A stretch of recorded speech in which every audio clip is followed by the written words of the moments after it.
Bueno, vamos a continuar con nuestra sesión 2B de la conferencia Vida de Gracia. Recordemos que venimos hablando de qué es lo que impide que podamos o que se pueda cumplir el principal propósito de Dios en nuestras vidas. Y hemos descubierto que es vivir por la carne, ¿ok? Hablamos de qué es la carne y dónde nació la carne. Pero hoy vamos a hablar de algo que nos va a ayudar mucho a poder identificar cada uno de nosotros nuestra propia carne, porque creo que lo más importante es eso. Nuestra tendencia, y es muy fácil para cada uno de las personas identificar aquellos patrones o comportamientos de los demás. Pero la verdadera revelación está cuando nosotros podemos identificar nuestra carne. ¿Ok? Así que esta charla, esta sesión que se llama Características de la carne, nos va a ayudar mucho a, a, como a dejar ver o a mostrar de una manera más directa cómo es la carne. Y te animo a que puedas como identificar tu propia carne, ser muy consciente y de hecho vamos al finalizar a dejar una tarea que te va a ayudar o nos va a ayudar mucho para poder desenmascarar nuestra carne. ¿Ok? Voy a compartir la pantalla. Vamos a mirar aquí esta primera, listo. Espero que ahí puedan estar viendo. Vamos a ver esas características de la carne. ¿Ok? Y vamos a comenzar hablando de cuáles son las características más comunes de la carne. Lo primero es que la carne, vamos a ver que la carne tiene una de sus características más comunes y más fuertes, es que la carne es totalmente controladora. ¿Ok? ¿Qué significa que la carne sea controladora? Bueno, vamos a ver muchos métodos y formas en que ella controla. Así como lo vemos aquí en esta imagen, eso es lo que quiere hacer la carne. Eso es a lo que nos invita la carne. La carne quiere controlar. ¿Qué quiere controlar la carne? Bueno, la carne quiere controlar o nos invita o nos engaña haciéndonos creer que podemos controlar nuestras vidas y además la de los demás. Así que la carne siempre te va a invitar a que tomes el control, pienses que puedes tener el control. Vamos a ver entonces algunos métodos o formas o el propósito primero del control, ¿ok? ¿Cuál es el primer propósito de ese control? Recuerden que la carne nació en el Edén, ¿no? Entonces, una de las cosas que buscó esta forma de vivir es impedir que Dios nos controle o se nos acerque demasiado, ¿sí? No nos gusta. La carne nos aleja de Dios, nos aleja de nuestro Padre. La carne nos hace sentir o nos engaña haciéndonos creer que no necesitamos de Dios y muchísimo menos que necesitamos depender de Él. Entonces busca alejarnos de Él, alejarnos con la misma religiosidad, porque la religión nos separa o nos aleja de Dios. Y es curioso, ¿no? Creemos que la religión nos ayuda a acercarnos a Dios, pero no, la religión nos aleja de Dios. Y creemos que haciendo cosas como orar o rezar o hacer esos ritos, leer, de alguna manera eso eh, como que calma nuestra conciencia, pero no nos acerca a lo que Dios sí quiere contigo y conmigo, y es una relación, ¿ok? Pero la religión nos distrae, nos distraemos haciendo cosas, pero nos aterra tener una relación con Dios. Nos gusta y nos parece fácil repetir una oración y decirla bonita, pero nos cuesta un montón abrir nuestro corazón y ser honestos y sinceros con Él. Entonces veamos que la carne nos busca o nos invita, nos anima, sin que seamos a veces conscientes, a llevarnos a alejarnos de Dios. La carne también busca evitar que seamos abrumados por las circunstancias. Nos aterra, nos parece terrible. Buscamos evitar a toda costa y controlamos la manera de que de sentirnos abrumados, señalados, criticados. No nos gusta equivocarnos, nos gusta aparentar, por eso usamos formas en que todo se vea bonito. Y la carne es especialista en esto, ¿no?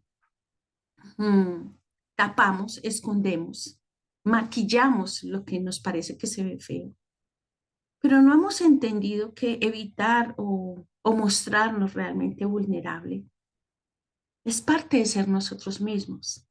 Todos somos vulnerables. No hay personas perfectas, pero el sistema nos ha engañado y la carne disfraza. El enemigo nos ha ido enseñando y nos ha discipulado muy bien, haciéndonos creer que fingiendo, aún desde niño nos dicen, no llores, mantente calmado, eh, no dejes que nadie se dé cuenta. Así que tapamos, escondemos y evitamos. Por eso la carne es controladora, ¿ok? Y te animo a que pienses, es una de las formas en que tú has estado viviendo, te enseñaron a vivir. Protegernos nosotros mismos de otros. Claro, prefiero controlar antes que me controlen. Dar el primer paso antes de que yo caiga en la red de otros, ¿no? A veces funciona. Y creo que la religión es uno de los aspectos más controladores que hay. Eh, ese liderazgo tóxico que busca controlar a otros, haciéndolos sentir miserables por su pecado y hacerlos sentir culpables por sus errores. Es la forma en que creemos que llevamos a las personas a Dios. Pero no es el corazón de nuestro Padre. Dios no busca eh, señalarnos, juzgarnos. Todo lo contrario, la palabra dice que Él vino para salvarnos. Así que la carne busca controlar porque queremos protegernos de las demás personas. Queremos evitar ser dañados, evitar ser rechazados. Porque la caída nos dejó con ese sentimiento en nuestro corazón. Tuve miedo y me escondí, dijo Adán. Y no fue como Dios nos creó. Dios no nos creó con miedos ni para escondernos, pero es la forma en que la carne nos ha enseñado a vivir, escondernos de aquellos que nos hacen daño. Y en esto entra a jugar un papel muy importante en nuestra historia, ¿no? Cuando tenemos una historia de dolor, donde tuvimos un padre o una madre o autoridades abusivas, entonces la carne nos enseña fácilmente a escondernos para protegernos. Callando, nos escondemos o nos creemos que nos protegemos callando, ignorando, mintiendo, eh, aislándonos, huyendo o peleando, ¿no? Enfrentándonos. Y creemos que es la forma en que nos protegemos porque decimos, no, yo no puedo dejarme o no puedo ser la boba o el bobo de la situación. La carne también nos anima a tener el control manteniendo suprimidas nuestras emociones. Realmente las emociones son un tema que, que a veces desconocemos o nos quedamos ignorando realmente. ¿Qué son las emociones? El mundo nos enseña a veces que las emociones son buenas o malas y realmente las emociones no son ni buenas ni malas, son emociones. Y lo más interesante y con lo que quiero dejarte hoy y regalarte es que las emociones fueron dadas por Dios en nosotros. Dios nos creó con emociones. Jesús tuvo emociones, ¿ok? Y no es que sean buenas o malas. A veces no se sienten bien y otras sí se sienten mucho mejor. Pero Jesús nos mostró que expresar nuestras emociones, llorar, enojarnos, eh, estar feliz o sentirnos confundidos o asustados o abrumados, no es un problema, porque las emociones lo que hacen es comunicarte, nos comunican que algo está pasando dentro de nuestro ser. Y lo que hemos aprendido, lo que nos enseña la carne, es escóndelo, niégalo, ¿Cómo estás? Bien.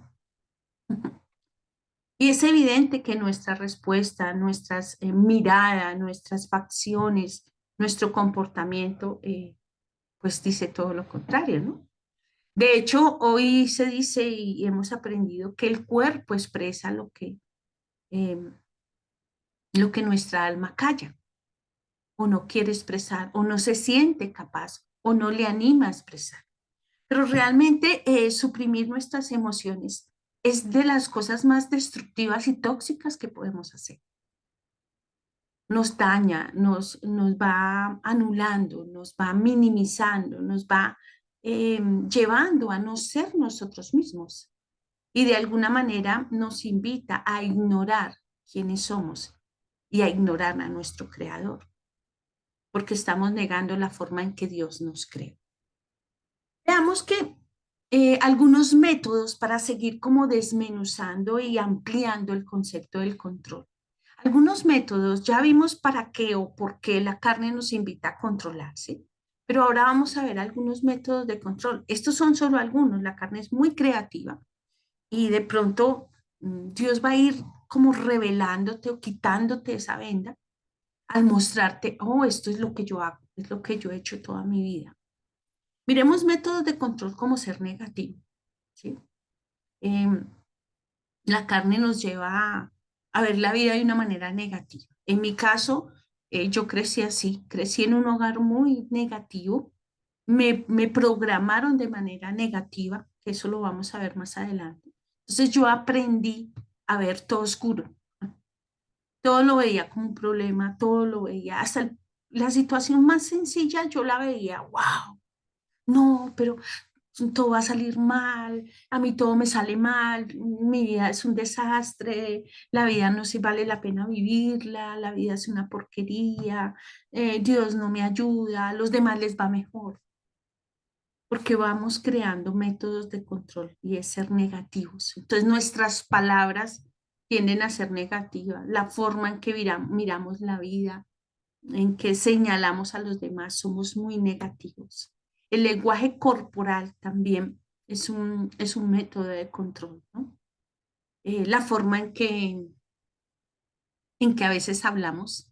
Se dice que el 93% de nuestro lenguaje es corporal y solo un 7% es de palabras. ¿Qué quiere decir eso? Que aunque tú no hables, expresas mucho. La forma en que miras, la forma en que te paras, eh, todo tu cuerpo puede hablar. A veces nuestros ojos hablan mucho, ¿no? Una sola mirada nos puede hacer sentir miserables. Em, las personas que mueven mucho las manos o que caminan duro y se paran. La mamá que por lo general cuando le habla al hijo se pone las manos en la cintura, así como diciendo, agrandándonos, ¿no? Creo que hemos aprendido lenguajes que Dios nos dio, le dio a los animales para hacernos, para sentirse o para hacerse, para buscar la manera de protegerse, pero nosotros no hemos entendido que Dios nos dio una manera de comunicarnos, de expresar, pero hemos preferido usar lenguajes, eh, hablar duro, manotear, eh, ignorar, agachar la mirada en forma en que sentimos que nos da vergüenza o que somos menos. Hay muchas maneras. ¿Qué acostumbramos nosotros? ¿Mm? ¿Qué es lo que hacemos? ¿Cómo expresamos? Eh, cuando no queremos o queremos ignorar a alguien, cruzamos los brazos y no le damos la mirada. Todas esas cosas son métodos de control que nos va enseñando la carne. La indiferencia es muy parecido, ¿no? Cuando ignoramos a la persona, cuando asumimos esa posición de que alguien nos habla y no, yo no quiero irte y la dejamos hablando sola, o volteamos la cara para otro lado porque no queremos escuchar, o aún como niños pequeños nos tapamos los oídos, o nos encerramos e ignoramos, o cuando el esposo que la esposa le habla y le cuenta los problemas de los hijos y él solo dice, "Ujú, ujú", pero sigue o viendo televisión o leyendo sus cosas y no atiende a lo que se le está diciendo. O a veces pasa al revés. El papá que habla a la mamá y la mamá ignora, eh, no expresa o no está presente en la situación. La conducta hostil, ¿no? Tener una conducta hostil es un método de control. ¿Cómo saber que somos hostiles? Por nuestro comportamiento. Recuerdo que a veces eh, cuando yo me enojaba o me frustraba, tiraba las puertas, tiramos las puertas. Eh, Cuando estamos enojados, ¿qué hacemos? Nos mandan a hacer oficio y empezamos a barrer la casa, pero la barremos con rabia. Lavamos la loza, pero tiramos los platos. Jalamos los cajones, tiramos la comida y está servido. Todos esos comportamientos hostiles, hablar duro, fuerte, ofensivo, nos deja ver que es un método de control. Y lo usamos creyendo que es una manera de expresar o de protegernos. El chantaje, lo manipulamos la situación cuando nos aprovechamos de que sabemos o conocemos algo de alguien y chantajeamos. A veces entre los hermanos, cuando, bueno, yo no le cuento a mi papá, pero usted, ¿qué me va a dar? O, o como yo les decía hace un rato, en la iglesia, cuando el líder o el pastor usa o usa el púlpito para señalar a las personas o a veces usamos el púlpito para hablar de situaciones que conocemos muy íntimas de alguien que se atrevió a abrir nuestro corazón, su corazón a nosotros y nosotros públicamente hablamos de su debilidad o su lucha y su pecado. El jefe que también se aprovecha de su empleado o su empleada, que sabe que necesita el trabajo y le dice, bueno, necesito que te quedes una hora más. Eso es chantaje, ¿no? O aún los padres con los hijos. A veces se ve como algo simple, pero eh, si usted quiere que le compre esto, usted tiene que hacer aquello. Estamos chantajeando a la gente. Eh, es más sencillo, pero no sé por qué no lo hacemos. Decir, bueno, quiero que me ayudes con esto. Y, pero preferimos chantajear, manipular, que es otro método, pero es parecido. El favoritismo, ¿no? ¿Cuánto daño hace el favoritismo? Y siempre que toco este tema, cito el ejemplo de José, ¿no? Creo que la Biblia nos da un ejemplo total y absoluto que nos describe el problema y el daño que puede causar el favoritismo en la vida de una persona. José, el hijo favorito de Jacob, eh, vemos que un gran error es cuando marcamos a alguien como un favorito o cuando buscamos ser el favorito de alguien, porque no nos damos cuenta, pero nos volvemos el blanco o el target de los demás y el blanco de envidias, de celos, de conflictos y aún de deseos totalmente oscuros como le pasó a José. Jacob cometió el error de evidenciar su favoritismo hacia José, regalándole una túnica de colores. Y eso lo que hizo fue despertar en sus hermanos un odio aún más profundo del que ya le tenían, porque José precisamente siempre se mostró como yo soy mejor que ustedes. Y nadie es mejor que nadie. Somos distintos, somos diferentes, pero no somos mejores.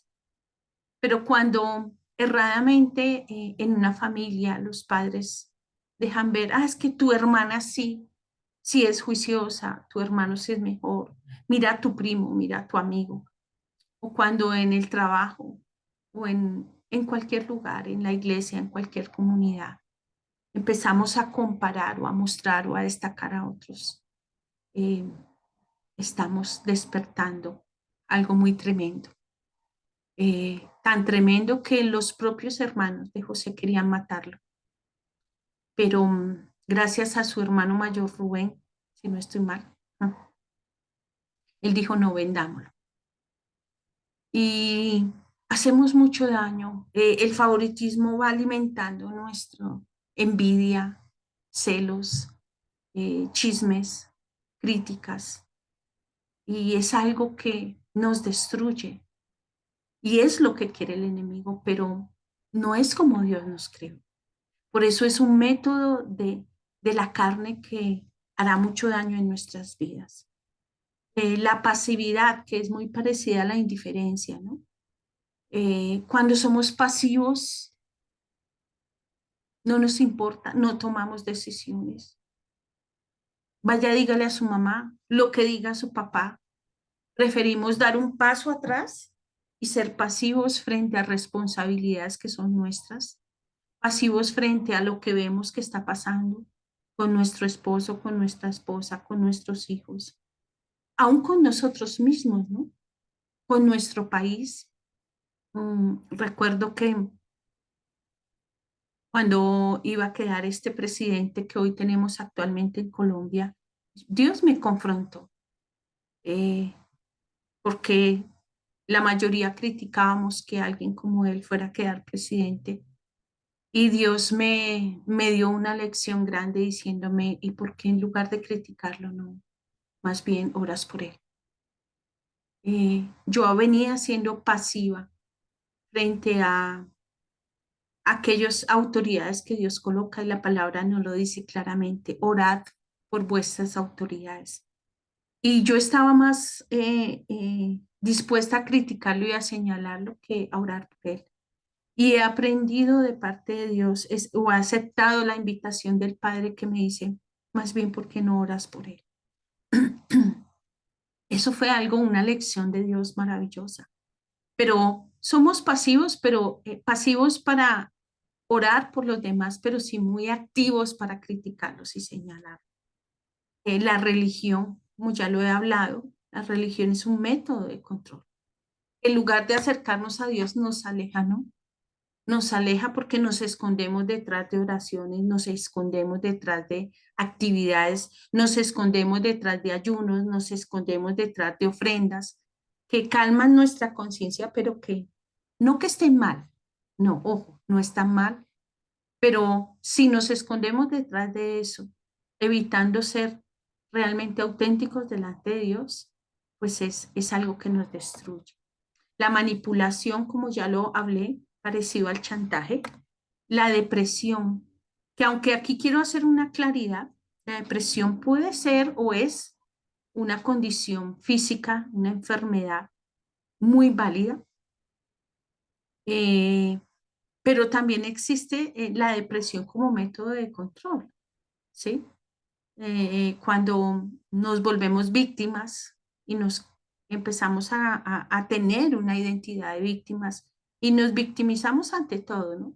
Es como lo que, no sé qué pasará en otros países, pero en Colombia, eh, con esta situación que llevamos viviendo con la comunidad o los hermanos venezolanos, ellos han llegado a nuestro país siendo víctimas, ¿sí? Y mostrando su depresión, que es muy válida, pero la han usado para manipular a nuestro pueblo y sacar ventaja.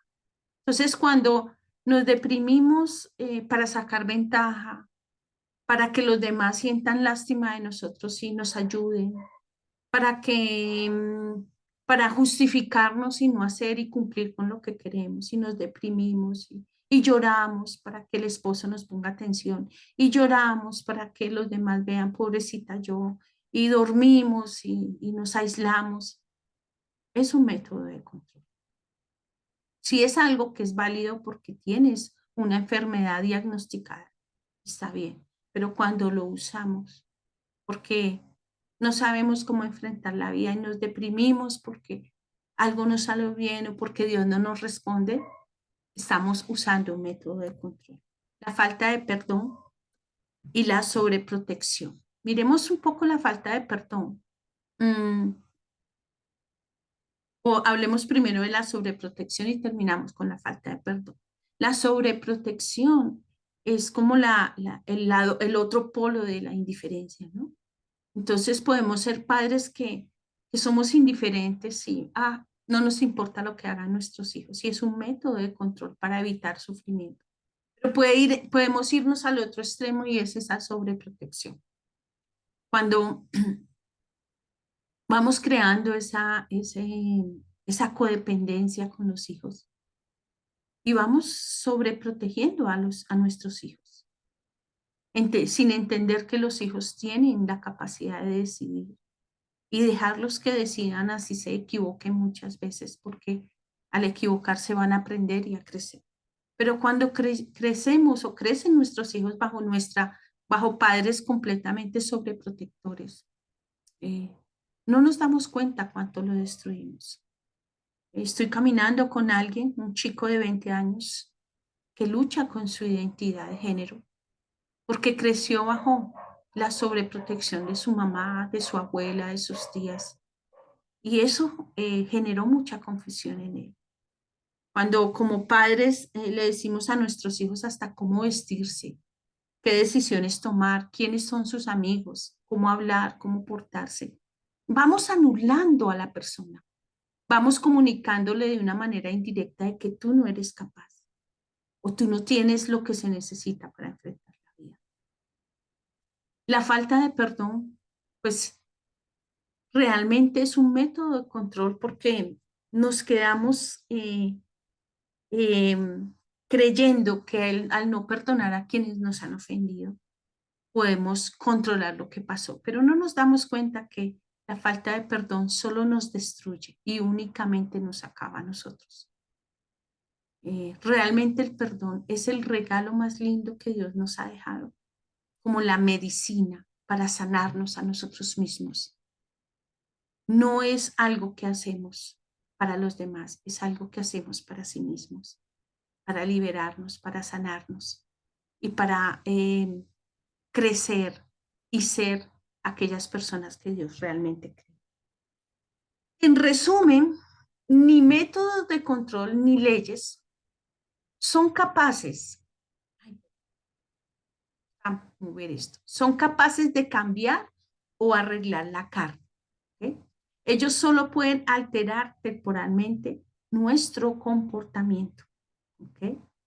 La carne solo puede ayudarnos temporalmente, pero realmente no es la solución. Nosotros podemos seguir actuando en nuestros patrones, podemos seguir comportándonos como nos hemos comportado hasta el día de hoy, aunque seamos hijos de Dios y hayamos nacido de nuevo.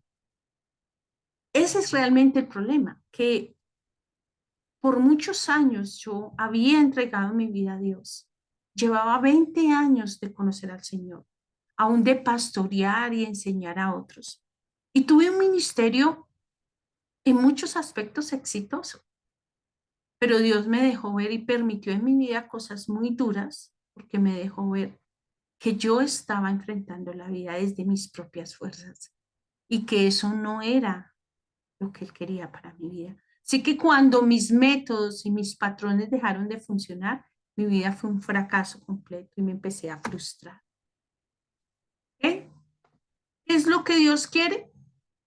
Dejarnos ver nuestra carne y dejarnos ver que la carne es el mayor de los problemas que nos impide vivir realmente de dependencia. Vamos a seguir viendo, ya vimos que la carne es totalmente controladora. Vamos a seguir viendo otras características de la carne, ¿ok? La carne es autoprotectora. ¿Qué quiere decir eso? Que vamos a buscar, nosotros buscamos la manera de protegernos. La caída nos dejó fuera de, viviendo como si Dios no existiera, viviendo de nuestros recursos, de mirar, yo tengo que protegerme, yo no puedo ser boba, yo no tengo que mirar la manera. Realmente Dios no nos creó para protegernos. Dios es quien nos protege y nos invita. De hecho, la palabra dice, yo te cuidaré, yo pelearé por ti. Pero nosotros seguimos buscando la manera de protegernos. Es totalmente egocéntrica. Piensa y se enfoca en quién? en sí mismo. Esa es la carne, esa es la vida del yo. Yo primero, yo tengo la razón, yo lo hago mejor que tú, o puede ser lo contrario, yo no puedo, yo no soy nadie, yo no sirvo. Y es autoprotectora, ¿ok? La carne también culpa, disculpa y niega. Es una característica increíble de la carne. ¿Recuerda qué pasó aquí? ¿Qué hizo Adán? Culpó. ¿Culpó a quién? A Eva. Y Eva culpó a la serpiente, ¿ok? Entonces, culpamos a los demás. Yo no fui, fue ella. Yo no sé, no tengo ni idea. Y culpamos a otros. O nos disculpamos, ¿no? Si no podemos culpar a otros, nos disculpamos. Ay, no, no. Ay, es que de verdad que fue que se me olvidó, fue que se me hizo tarde. Y buscamos como adornar lo que es sencillo y que es más de valientes decirlo y es, me equivoqué. O lo negamos. Yo no fui, no. Llegamos a mentir y empezamos a sostener una mentira que a veces se vuelve como una bola de nieve porque tenemos que inventar otra y otra y otra mentira para que no nos cojan en esa primera mentira que dijimos desde el principio. Y por eso es que se generan los conflictos. Para el esposo a veces empiezan las cosas como algo sencillo, como ¿dónde estabas? Y de pronto no estaba haciendo nada malo, pero como la mujer lo va a regañar, de pronto dice, no, se me hizo tarde el jefe, porque prefiere decir esa mentira antes que decir, me quedé hablando con los amigos, porque la mujer de pronto lo va a regañar, ¿no?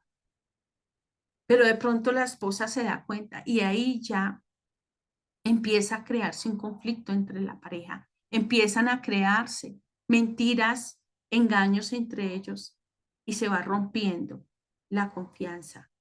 Y si ya mentí una vez, pues, miento otra, igual ella ya no me cree o él ya no me cree. Y esto va rompiendo relaciones. La carne también es,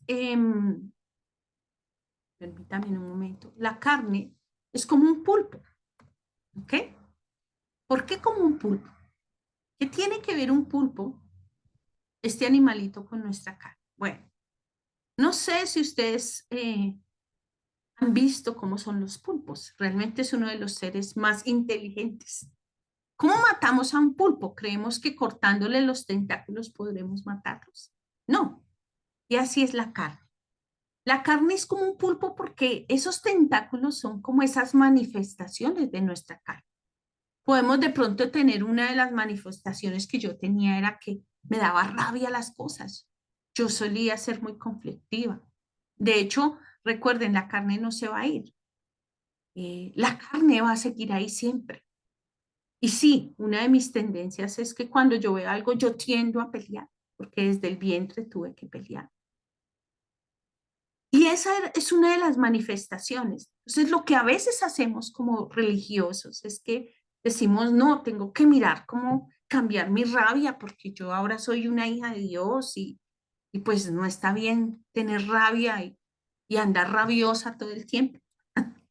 Entonces, buscamos la manera de trabajar con ese patrón y a veces nos funciona. Entonces leemos un libro, ayunamos, y decimos, no, yo me voy a morder los labios, voy a respirar profundo, me voy a cohibir de decir algo, de pelear, no me voy a meter.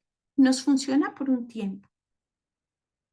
Y cuando eso pasa, de pronto nos podemos llegar a sentir, cortamos ese tentáculo, ¿no?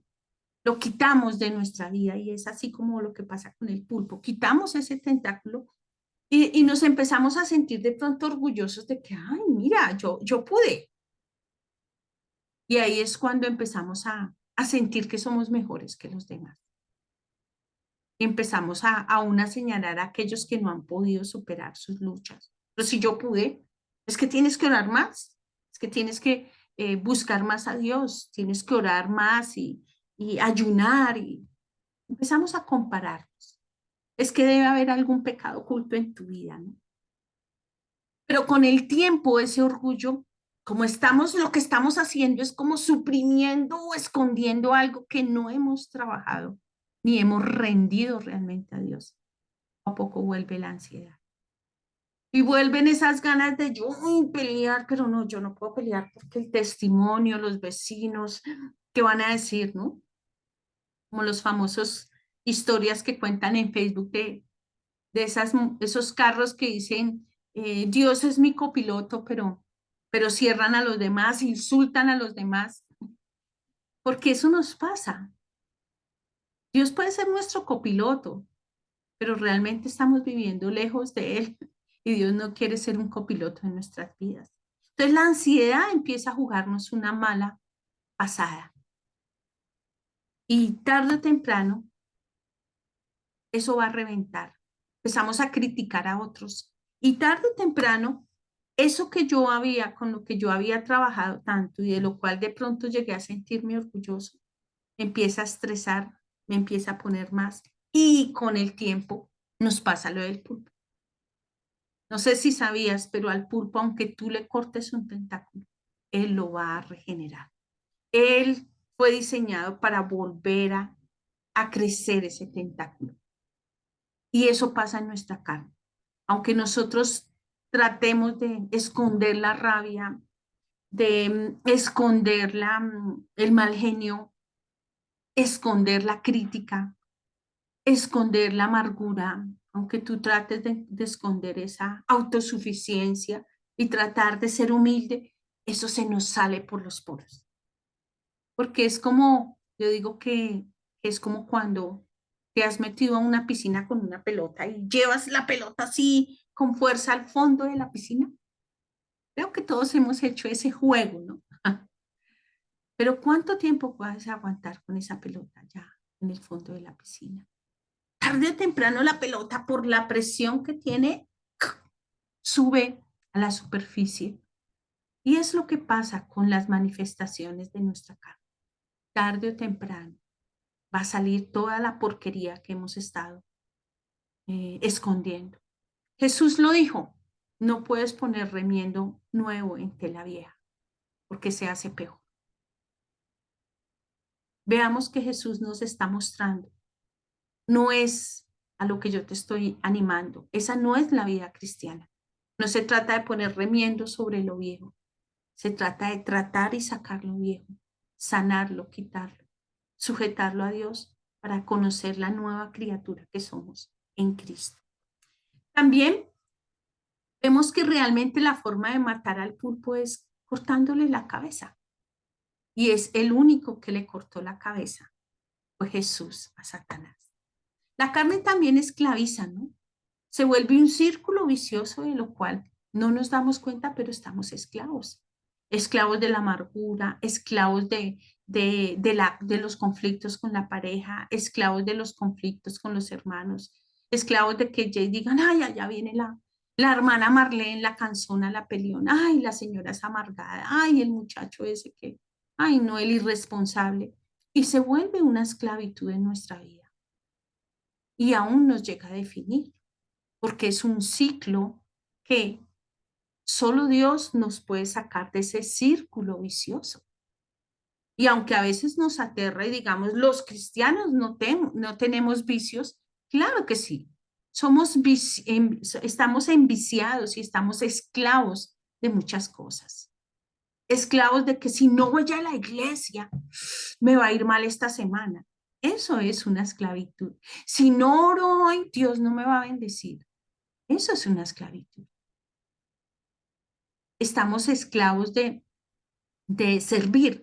Si no sirvo, Dios se va a desagradar.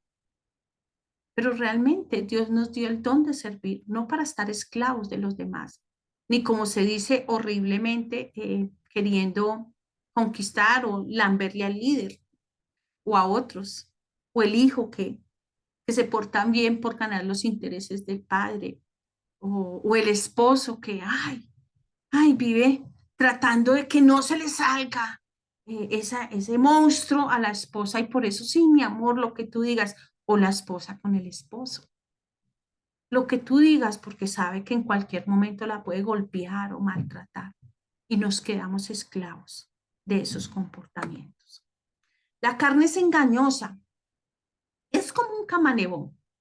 Por eso les decía hace un rato, la carne es muy hábil, muy astuta, se disfraza, ¿sí? Así como el camaleón, dependiendo de donde esté, puede cambiar de color y puede adaptarse, la carne se adapta.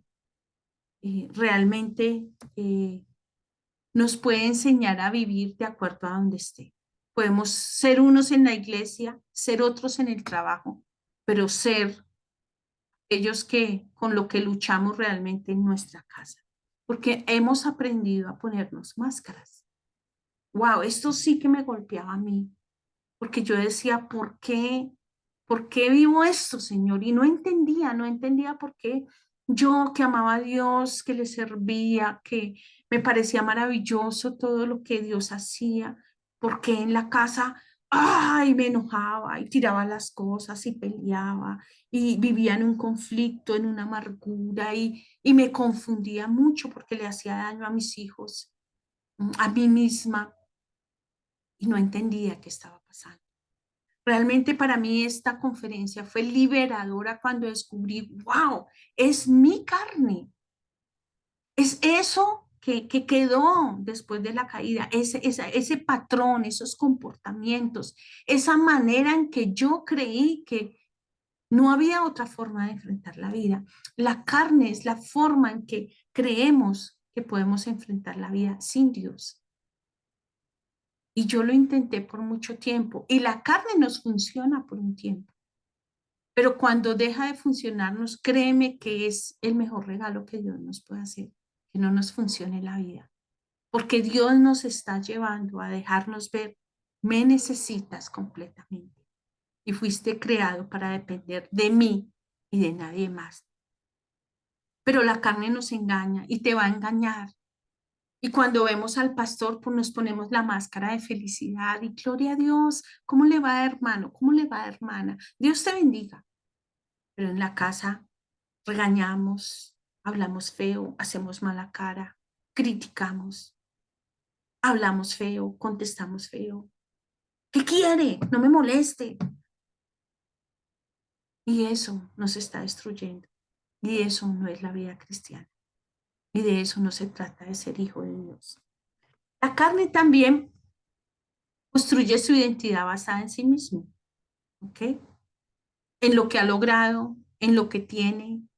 Ah, es que yo soy un médico, yo soy un pastor, yo soy un abogado, yo vivo en estrato tal, yo uso solo esta ropa, yo sí soy linda, ah, es que yo sí tengo un pelo hermoso, ah, es que yo no soy gorda, ah, es que yo soy de tal ciudad, o yo sí hablo inglés, o yo sí hablo varios idiomas, o yo ya me compré mi carro. Todas esas cosas que nosotros logramos y nos colgamos como títulos, creemos que nos dan una identidad. Yo soy cristiana, yo pertenezco a esta iglesia, pero realmente nada de eso. Todo eso es una identidad falsa y de alguna manera nos impide conocer nuestra verdadera identidad. La carne es orgullosa, ¿ok?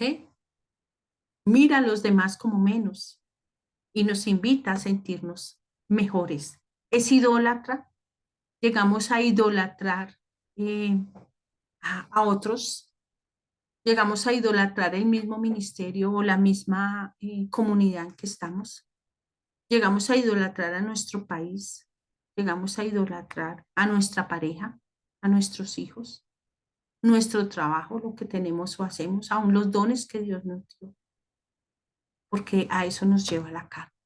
Y la carne rechaza, ¿eh? Rechaza. Y en esto se dice que existen solo dos tipos de personas. Una, la que rechaza, y la otra, ¿cuál sería? Casi siempre decimos, pues la que se siente rechazada, pero no. ¿Sabes qué? Está el que rechaza y el que se siente más rechazado. No hay ni una sola persona en este mundo que diga, yo nunca he sido rechazada. Todos hemos sido rechazados y todos hemos rechazado a otros. ¿ok? Pero existen dos tipos de rechazo. Vamos a hablar que está el rechazo descubierto. ¿Y cuál es el rechazo descubierto? Es ese rechazo que es obvio, evidente, que, que todo el mundo dice, no, triste, terrible esto que pasó, ¿no?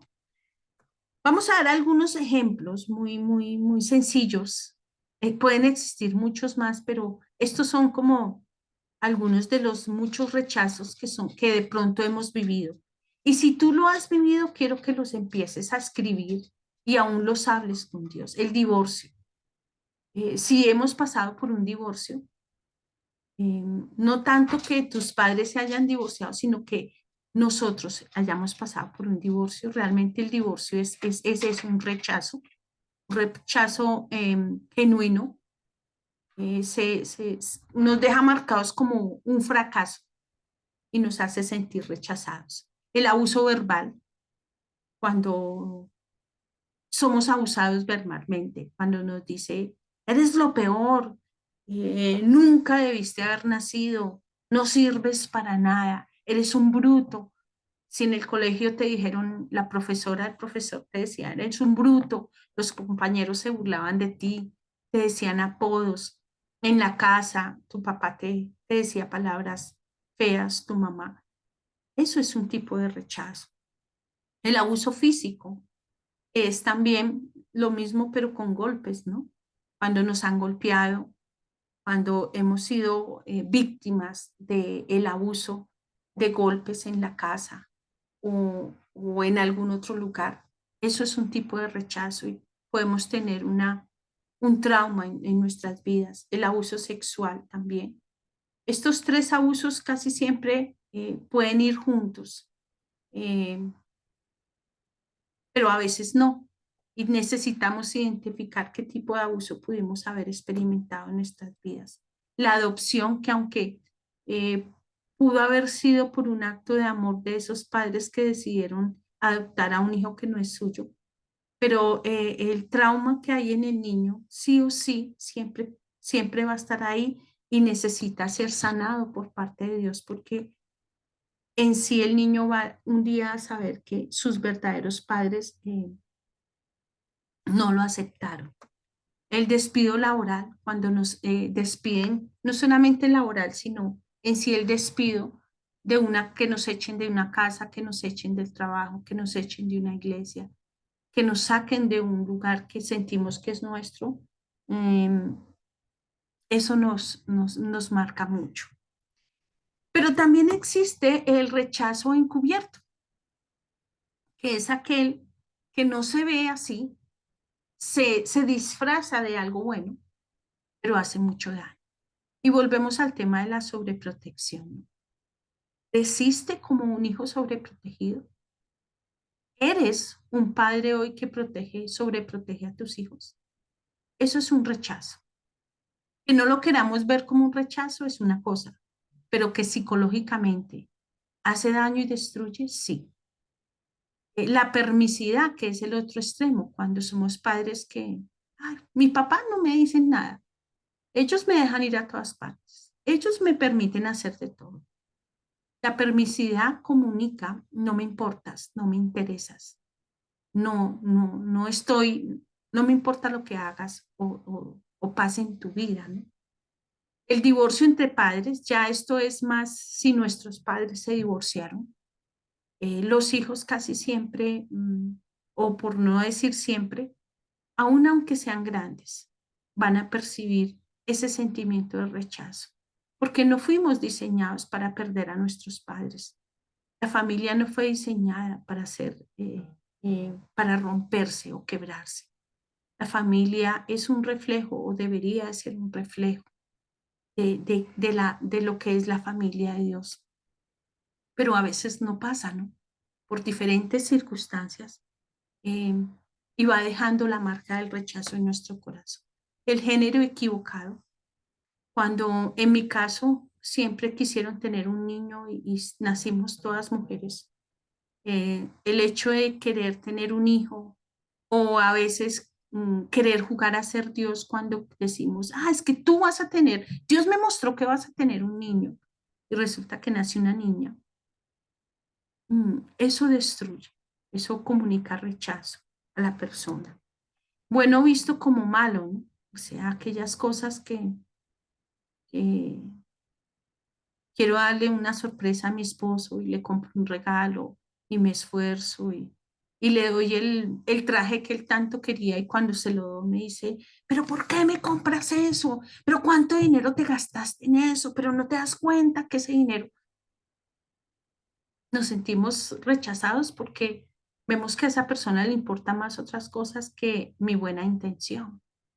O el niño que el día del cumpleaños de su mamá le prepara el desayuno y la mamá lo único que le importa es, pero ¿cómo me dejaste la cocina? Pero me gastaste más leche de la que debías, pero mira el reguero que me hiciste. Eso comunica rechazo porque yo quise hacer algo bueno, pero me lo dejan ver como malo. La crítica, cuando me critican cómo me paro, cómo soy, mi pelo, siempre me criticaron mi pelo, mi físico, la forma de hacer mis cosas. Eso me comunica rechazo. La ausencia de afecto, cuando crecemos en hogares, y te pregunto, ¿creciste en un hogar donde no hubo afecto? ¿Con qué tipo de padres creciste? ¿Cómo fueron tus primeros años de vida? ¿Por qué las preguntas?